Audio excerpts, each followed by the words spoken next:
Thank you for joining me. I am Dr. Nitin. I will show you how to use Teams for managing projects and collaboration.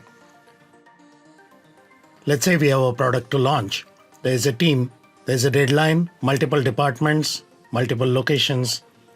The project plan has many tasks which are delegated to team members. Everyone needs to know what is happening on a regular basis. How do we do that today? Send mails to each other, right? Mails for updates, files, minutes of meeting, and of course, there are multiple projects running. Where is all this going? To inbox. How do you keep track of all the projects? Isn't it a problem? The solution is to have a separate place for each project. Creating a chat group for each project is not the solution. We must create a team in Microsoft Teams. Create a new team, give it a name, add team members. Add external parties also who are involved in the project. They will be added as guests. Now what happens? By default, general channel is created. What is a channel? Channel for communication instead of email. We should create multiple channels as per project requirements. For example, the product launch team has these channels. Channel is used to send updates and coordinate. It is like sending a CC to everyone.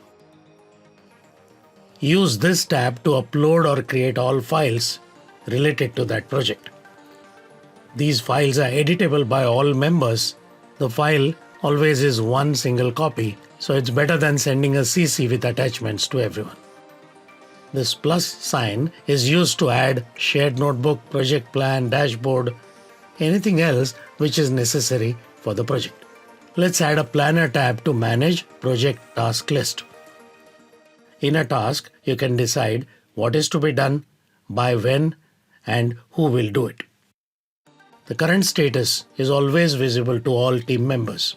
If you group by progress, it shows it like a Kanban board.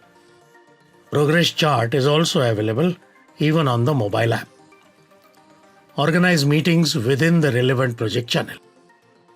The best way to keep track of updates across projects is to use the activity feed.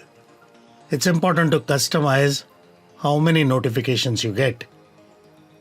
Go to your profile picture, click on Settings and Notifications. Make sure you don't use email notifications because that is recreating the problem which we are trying to solve. In short, when you start using Teams for project management, everything which happens in Teams stays in Teams. So try using it for your next project and see it for yourself. If you find it useful, do share it with your friends and colleagues. That is all for now. Thank you.